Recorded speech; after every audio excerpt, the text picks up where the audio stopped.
काही महिन्यात माता मृत्यूंच्या 5 ते 6 घटना घडल्यात। या पार्श्वभूमीवर जिल्ह्यातील ग्रामीण भागात निरंतर उच्च दर्जाची वैद्यकीय सेवा उपलब्ध व्हावी या दृष्टीने मेळघाट पद्धतीचा अवलंब करण्याचा निर्णय घेण्यात आला आहे।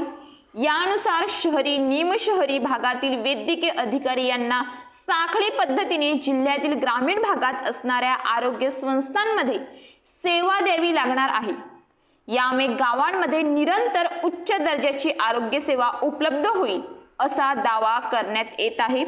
पालघर जिल्ह्यात अलीकडच्या काळात झालेल्या माता आणि बाल मृत्यूच्या अनुषंगाने त्यामागील कारणांचा शोध घेण्यासाठी तातडीने आणि दीर्घकालीन उपाययोजनांवर चर्चा करण्यासाठी खासदार डॉक्टर हेमंत सवरा यांच्या विनंतीवरून जिल्हा प्रशासनाने वरिष्ठ वैद्यकीय अधिकाऱ्यांच्या बैठकीचे आयोजन केले होते।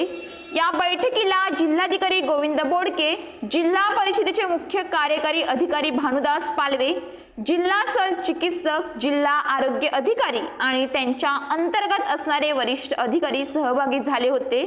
जिल्ह्यात अलीकडच्या काळात झालेल्या माता मृत्यूंच्या घटना या अतिदुर्मिळ आणि क्लिष्ट वैद्यकीय गुंतवणुकीच्या असल्याचे सादरीकरण आरोग्य विभागाकडून करण्यात आले।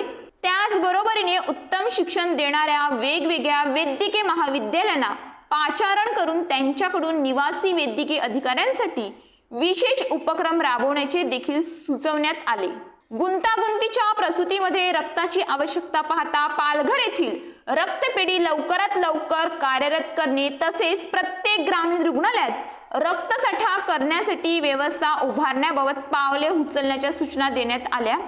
तर जिल्हा परिषदेमार्फत राबवण्यात येणारी माहेरघर योजना व आरोग्य यंत्रणेमार्फत गर्भवती महिलांची हिमोग्लोबिन वाढवण्यासाठी राबवल्या जाणाऱ्या योजना अधिक प्रभावी करण्याच्या दृष्टीने चर्चा करण्यात येऊन त्यासाठी आवश्यक उपाययोजनांसाठी प्रस्ताव देण्याचे जिल्हाधिकारी यांनी आवाहन केले।